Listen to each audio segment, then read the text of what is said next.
We will continue with the Christmas story. Today we will read the story titled Where Love is There God is Also. In the city lived the shoemaker, Martuin Avdyeitch. He lived in a basement, in a little room with one window. The window looked out on the street. Through the window he used to watch the people passing by, although only their feet could be seen, yet by the boots, Martuin Avdyeitch recognized the people. Martuin Avdyeitch had lived long in one place, and had many acquaintances. Few pairs of boots in his district had not been in his hands once and again. Some he would half sole, some he would patch, some he would stitch around, and occasionally he would also put on new uppers. And through the window he often recognized his work. Avdyeitch had plenty to do, because he was a faithful workman, used good material, did not make exorbitant charges, and kept his word. If it was possible for him to finish an order by a certain time, he would accept it, otherwise, he would not deceive you, he would tell you so beforehand. And all knew Avdyeitch, and he was never out of work. Avdyeitch had always been a good man, but as he grew old, he began to think more about his soul, and get nearer to God. Martuin's wife had died when he was still living with his master. His wife left him a boy 3 years old. None of their other children had lived. All the eldest had died in childhood. Martuin at first intended to send his little son to his sister in the village, but afterward he felt sorry for him. He thought to himself, "It will be hard for my Kapitashka to live in a strange family. I shall keep him with me." And Avdyeitch left his master, and went into lodgings with his little son. But God gave Avdyeitch no luck with his children. As Kapitashka grew older, he began to help his father, and would have been a delight to him, but a sickness fell on him. He went to bed, suffered a week, and died. Martuin buried his son, and fell into despair. So deep was this despair that he began to complain of God. Martuin fell into such a melancholy state, that more than once he prayed to God for death, and reproached God because he had not taken him who was an old man, instead of his beloved only son. Avdyeitch also ceased to go to church. And once a little old man from the same district came from Troitsa one to see Avdyeitch. For 7 years he had been wandering about. Avdyeitch talked with him, and began to complain about his sorrows. "I have no desire to live any longer," he said, "I only wish I was dead. That is all I pray God for. I am a man without anything to hope for now." And the little old man said to him, "You don't talk right, Martuin, we must not judge God's doings. The world moves, not by our skill, but by God's will. God decreed for your son to die, for you, to live. So it is for the best. And you are in despair, because you wish to live for your own happiness. But what shall one live for?" asked Martuin. And the little old man said, "We must live for God, Martuin. He gives you life, and for his sake you must live. When you begin to live for him, you will not grieve over anything, and all will seem easy to you." Martuin kept silent for a moment, and then said, "But how can one live for God?" And the little old man said, "Christ has taught us how to live for God. You know how to read? Buy a testament, and read it, there you will learn how to live for God. Everything is explained there." And these words kindled a fire in Avdyeitch's heart. And he went that very same day, bought a New Testament in large print, and began to read. At first Avdyeitch intended to read only on holidays, but as he began to read, it so cheered his soul that he used to read every day. At times he would become so absorbed in reading, that all the kerosene in the lamp would burn out, and still he could not tear himself away. And so Avdyeitch used to read every evening. And the more he read, the clearer he understood what God wanted of him, and how one should live for God, and his heart kept growing easier and easier. Formerly, when he lay down to sleep, he used to sigh and groan, and always thought of his Kapitashka, and now his only exclamation was, "Glory to thee, Lord. Thy will be done." And from that time Avdyeitch's whole life was changed.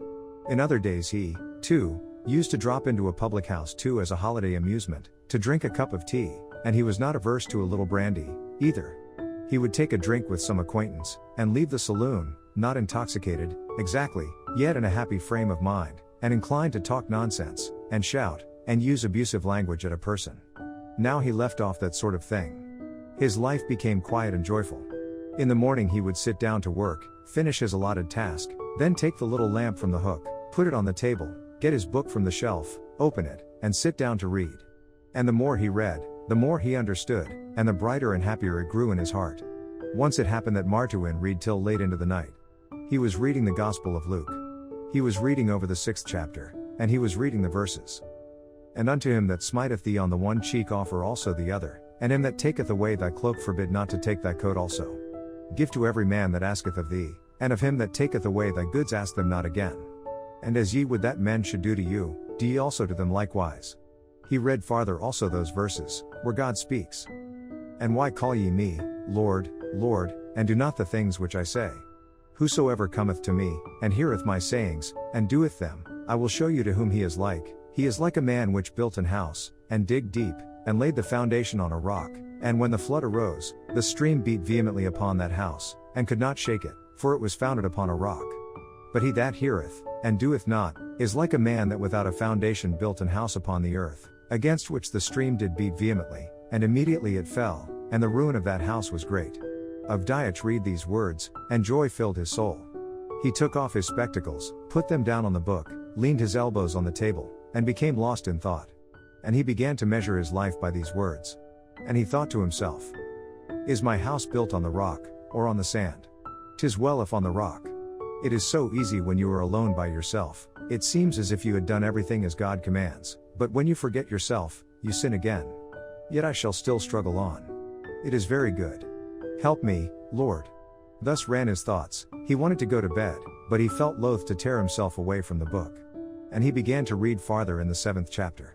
He read about the centurion, he read about the widow's son, he read about the answer given to John's disciples, and finally he came to that place where the rich Pharisee desired the Lord to sit at meat with him, and he read how the woman that was a sinner anointed his feet, and washed them with her tears, and how he forgave her. He reached the 44th verse, and began to read. And he turned to the woman, and said unto Simon, Seest thou this woman? I entered into thine house, thou gavest me no water for my feet, but she hath washed my feet with tears, and wiped them with the hairs of her head. Thou gavest me no kiss, but this woman since the time I came in hath not ceased to kiss my feet. My head with oil thou didst not anoint, but this woman hath anointed my feet with ointment. He finished reading these verses, and thought to himself, Thou gavest me no water for my feet, thou gavest me no kiss. My head with oil thou didst not anoint. And again Avdyeitch took off his spectacles, put them down on the book, and again he became lost in thought. It seems that Pharisee must have been such a man as I am. I, too, apparently have thought only of myself, how I might have my tea, be warm and comfortable, but never to think about my guest. He thought about himself, but there was not the least care taken of the guest. And who was his guest? The Lord himself. If he had come to me, should I have done the same way? Avdyeitch rested his head upon both his arms, and did not notice that he fell asleep. Martuin suddenly seemed to sound in his ears. Martuin started from his sleep. Who is here? He turned around, glanced toward the door, no one. Again he fell into a doze. Suddenly, he plainly heard. Martuin. Ah, Martuin. Look tomorrow on the street. I am coming. Martuin awoke, rose from the chair, began to rub his eyes. He himself could not tell whether he heard those words in his dream, or in reality. He turned down his lamp, and went to bed. At daybreak next morning, Avdyeitch rose, made his prayer to God, lighted the stove, put on the shchi and the kasha, put the water in the samovar, put on his apron, and sat down by the window to work. And while he was working, he kept thinking about all that had happened the day before. It seemed to him at one moment that it was a dream, and now he had really heard a voice. Well, he said to himself, such things have been. Martuin was sitting by the window, and looking out more than he was working. When anyone passed by in boots which he did not know, he would bend down, look out of the window, in order to see, not only the feet, but also the face. The dvornik 5 passed by in new felt boots. 6. The water carrier passed by. Then there came up to the window an old soldier of Nicholas's time, in an old pair of laced felt boots, with a shovel in his hands. Avdyeitch recognized him by his felt boots. The old man's name was Stepanovich, and a neighboring merchant, out of charity, gave him a home with him. He was required to assist the dvornik. Stepanovich began to shovel away the snow from in front of Avdyeitch's window. Avdyeitch glanced at him, and took up his work again. Pshaw! I must be getting crazy in my old age, said Avdyeitch, and laughed at himself. Stepanovich is clearing away the snow, and I imagine that Christ is coming to see me. I was entirely out of my mind, old dotard that I am. Avdyeitch sewed about a dozen stitches, and then felt impelled to look through the window again. He looked out again through the window, and saw that Stepanovich had leaned his shovel against the wall, and was warming himself, and resting. He was an old, broken-down man. Evidently he had not strength enough even to shovel the snow. Avdyeitch said to himself, I will give him some tea. By the way, the samovar has only just gone out. Avdyeitch laid down his awl, rose from his seat, put the samovar on the table, poured out the tea, and tapped with his finger at the glass. Stepanovich turned around, and came to the window. Avdyeitch beckoned to him, and went to open the door. "Come in, warm yourself a little," he said. "You must be cold, may Christ reward you for this." "My bones ache," said Stepanovich. Stepanovich came in, and shook off the snow, tried to wipe his feet, so as not to soil the floor, but staggered. "Don't trouble to wipe your feet. I will clean it up myself, we are used to such things." "Come in and sit down," said Avdyeitch. "Here, drink a cup of tea." And Avdyeitch lifted 2 glasses, and handed one to his guest, while he himself poured his tea into a saucer, and began to blow it. Stepanovich finished drinking his glass of tea, turned the glass upside down, 7, put the half-eaten lump of sugar on it, and began to express his thanks. But it was evident he wanted some more. "Have some more," said Avdyeitch, filling both his own glass and his guest's. Avdyeitch drank his tea, but from time to time glanced out into the street. "Are you expecting anyone?" asked his guest. "Am I expecting anyone? I am ashamed even to tell whom I expect. I am, and I am not, expecting someone, but one word has kindled a fire in my heart. Whether it is a dream, or something else, I do not know. Don't you see, brother, I was reading yesterday the gospel about Christ the Batyushka, how he suffered, how he walked on the earth. I suppose you have heard about it?" "Indeed I have," replied Stepanovich, "but we are people in darkness, we can't read." "Well, now, I was reading about that very thing, how he walked on the earth. I read, you know, how he came to the Pharisee, and the Pharisee did not treat him hospitably. Well, and so, my brother, I was reading yesterday, about this very thing, and was thinking to myself how he did not receive Christ, the Batyushka, with honor. Suppose, for example, he should come to me, or anyone else, I said to myself, I should not even know how to receive him. And he gave him no reception at all. Well, while I was thus thinking, I fell asleep, brother, and I heard someone call me by name. I got up, the voice, just as if someone whispered, said, 'Be on the watch, I shall come tomorrow.' And this happened twice. Well, would you believe it, it got into my head?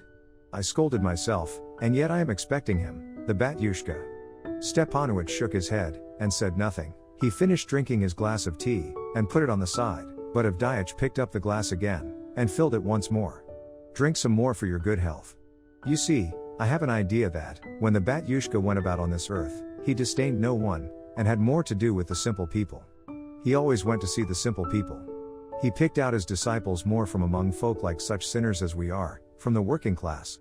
Said he, 'Whoever exalts himself, shall be humbled, and he who is humbled shall become exalted.' Said he, 'You call me Lord, and,' said he, 'I wash your feet. Whoever wishes,' said he, 'to be the first, the same shall be a servant to all. Because,' said he, 'blessed are the poor, the humble, the kind, the generous.'" And Stepanovich forgot about his tea. He was an old man, and easily moved to tears. He was listening, and the tears rolled down his face. "Come, now, have some more tea," said Avdyeitch, but Stepanovich made the sign of the cross, thanked him, turned down his glass, and arose. "Thanks to you," he says, "Martuin Avdyeitch, for treating me kindly, and satisfying me, soul and body. You are welcome, come in again, always glad to see a friend," said Avdyeitch. Stepanovich departed, and Martuin poured out the rest of the tea, drank it up, put away the dishes, and sat down again by the window to work, to stitch on a patch. He kept stitching away, and at the same time looking through the window. He was expecting Christ, and was all the while thinking of him and his deeds, and his head was filled with the different speeches of Christ. 2 soldiers passed by, one wore boots furnished by the crown, and the other one, boots that he had made. Then the master-aide of the next house passed by in shining galoshes. Then a baker with a basket passed by. All passed by, and now there came also by the window a woman in woolen stockings and rustic bashmaks on her feet. She passed by the window, and stood still near the window case. Avdyeitch looked up at her from the window, and saw it was a stranger, a woman poorly clad, and with a child. She was standing by the wall with her back to the wind, trying to wrap up the child, and she had nothing to wrap it up in. The woman was dressed in shabby summer clothes, and from behind the frame, Avdyeitch could hear the child crying, and the woman trying to pacify it, but she was not able to pacify it. Avdyeitch got up, went to the door, ascended the steps, and cried, "My good woman! Hey! My good woman!"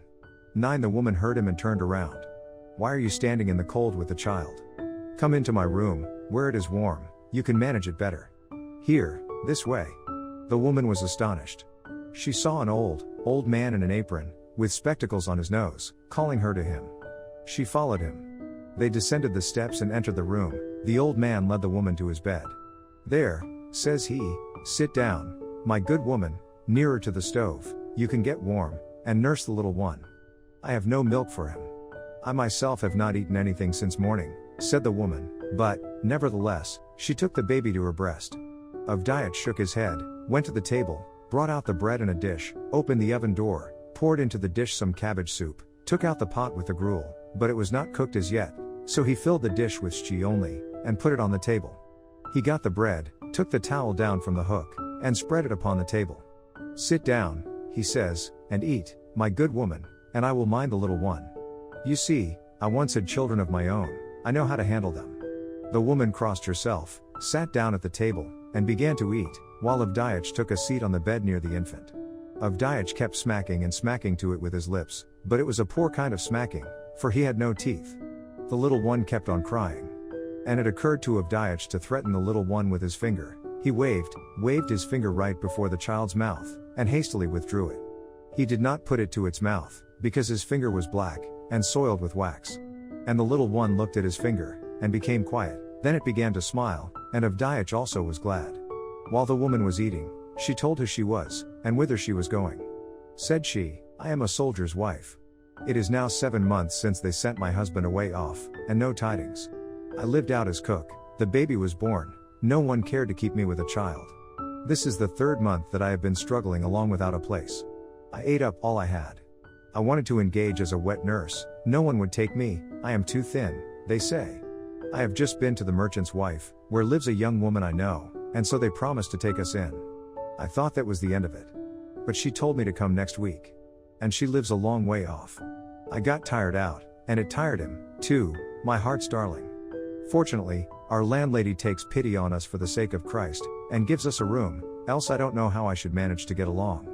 Avdyeitch sighed, and said, "Haven't you any warm clothes? Now is the time, friend, to wear warm clothes, but yesterday I pawned my last shawl for a 20 kopeck piece." The woman came to the bed, and took the child, and Avdyeitch rose, went to the partition, rummaged round, and succeeded in finding an old coat. "Nah," says he, "it is a poor thing, yet you may turn it to some use." The woman looked at the coat and looked at the old man, she took the coat, and burst into tears, and Avdyeitch turned away his head, crawling under the bed, he pushed out a little trunk, rummaged in it, and sat down again opposite the woman. And the woman said, "May Christ bless you, little grandfather. 11, he must have sent me to your window. My little baby would have frozen to death. When I started out it was warm, but now it has grown cold. And he, the batyushka, led you to look through the window and take pity on me, an unfortunate." Avdyeitch smiled, and said, "Indeed, he did that. I have been looking through the window, my good woman, for some wise reason." And Martuin told the soldier's wife his dream, and how he heard the voice, how the Lord promised to come and see him that day. "All things are possible," said the woman. She rose, put on the coat, wrapped up her little child in it, and, as she started to take leave, she thanked Avdyeitch again. "Take this, for Christ's sake," said Avdyeitch, giving her a 20 kopeck piece, "redeem your shawl." She made the sign of the cross, and Avdyeitch made the sign of the cross and went with her to the door. The woman went away. Avdyeitch ate some shchi, washed the dishes, and sat down again to work. While he was working he still remembered the window. When the window grew darker he immediately looked out to see who was passing by. Acquaintances passed by and strangers passed by, and there was nothing out of the ordinary. But here Avdyeitch saw that an old apple woman had stopped in front of his window. She carried a basket with apples. Only a few were left, as she had evidently sold them nearly all out, and over her shoulder she had a bag full of chips. She must have gathered them up in some new building, and was on her way home. One could see that the bag was heavy on her shoulder. She tried to shift it to the other shoulder. So she lowered the bag on the sidewalk, stood the basket with the apples on a little post, and began to shake down the splinters in the bag. And while she was shaking her bag, a little boy in a torn cap came along, picked up an apple from the basket, and was about to make his escape, but the old woman noticed it, turned around, and caught the youngster by his sleeve. The little boy began to struggle, tried to tear himself away, but the old woman grasped him with both hands, knocked off his cap, and caught him by the hair. The little boy was screaming, the old woman was scolding. Avdyeitch lost no time in putting away his awl. He threw it upon the floor, sprang to the door, he even stumbled on the stairs, and dropped his spectacles, and rushed out into the street. The old woman was pulling the youngster by his hair, and was scolding and threatening to take him to the policeman. The youngster was defending himself, and denying the charge. "I did not take it," he said. "What are you licking me for? Let me go." Avdyeitch tried to separate them. He took the boy by his arm, and said, "Let him go, babushka, forgive him, for Christ's sake. I will forgive him so that he won't forget it till the new broom grows. I am going to take the little villain to the police." Avdyeitch began to entreat the old woman. "Let him go, babushka," he said, "he will never do it again. Let him go, for Christ's sake." The old woman let him loose. The boy started to run, but Avdyeitch kept him back. "Ask the babushka's forgiveness," he said, "and don't you ever do it again. I saw you take the apple." The boy burst into tears, and began to ask forgiveness. "There now. That's right, and here's an apple for you." And Avdyeitch took an apple from the basket, and gave it to the boy. "I will pay you for it, babushka," he said to the old woman. "You ruin them that way, the good-for-nothings," said the old woman. "He ought to be treated so that he would remember it for a whole week." Babushka, babushka," said Avdyeitch, "that is right according to our judgment, but not according to God's. If he is to be whipped for an apple, then what ought to be done to us for our sins?" The old woman was silent. And Avdyeitch told her the parable of the master who forgave a debtor all that he owed him, and how the debtor went and began to choke one who owed him. The old woman listened, and the boy stood listening. "God has commanded us to forgive," said Avdyeitch, "else we, too, may not be forgiven. All should be forgiven, and the thoughtless especially." The old woman shook her head, and sighed. "That's so," said she, "but the trouble is that they are very much spoiled." "Then we who are older must teach them," said Avdyeitch. "That's just what I say," remarked the old woman. "I myself have had 7 of them, only one daughter is left." And the old woman began to relate where and how she lived with her daughter, and how many grandchildren she had. "Here," she says, "my strength is only so-so, and yet I have to work. I pity the youngsters, my grandchildren, but what nice children they are. No one gives me such a welcome as they do. Aksinka won't go to anyone but me. Babushka, dear babushka, loveliest." And the old woman grew quite sentimental. "Of course, it is a childish trick. God be with him," said she, pointing to the boy. The woman was just about to lift the bag up on her shoulder, when the boy ran up, and said, "Let me carry it, babushka, it is on my way." The old woman nodded her head, and put the bag on the boy's back. And side by side they passed along the street. And the old woman even forgot to ask Avdyeitch to pay for the apple. Avdyeitch stood motionless, and kept gazing after them, and he heard them talking all the time as they walked away. After Avdyeitch saw them disappear, he returned to his room. He found his eyeglasses on the stairs. They were not broken. He picked up his awl, and sat down to work again. After working a little while, it grew darker, so that he could not see to sew. He saw the lamplighter passing by to light the street lamps. "It must be time to make a light," he said to himself, so he got his little lamp ready, hung it up, and he took himself again to his work. He had one boot already finished. He turned it around, looked at it. Well done. He put away his tools, swept off the cuttings, cleared off the bristles and ends, took the lamp, set it on the table, and took down the Gospels from the shelf. He intended to open the book at the very place where he had yesterday put a piece of leather as a mark, but it happened to open at another place, and the moment Avdyeitch opened the Testament, he recollected his last night's dream. And as soon as he remembered it, it seemed as if he heard someone stepping about behind him. Avdyeitch looked around, and saw, there, in the dark corner, it seemed as if people were standing. He was at a loss to know who they were. And a voice whispered in his ear. "Martuin, ah, Martuin. Did you not recognize me?" "Who?" exclaimed Avdyeitch. "Me," repeated the voice. "It was I," and Stepanovich stepped forth from the dark corner. He smiled, and like a little cloud faded away, and soon vanished. "And it was I," said the voice. From the dark corner stepped forth the woman with her child. The woman smiled, the child laughed, and they also vanished.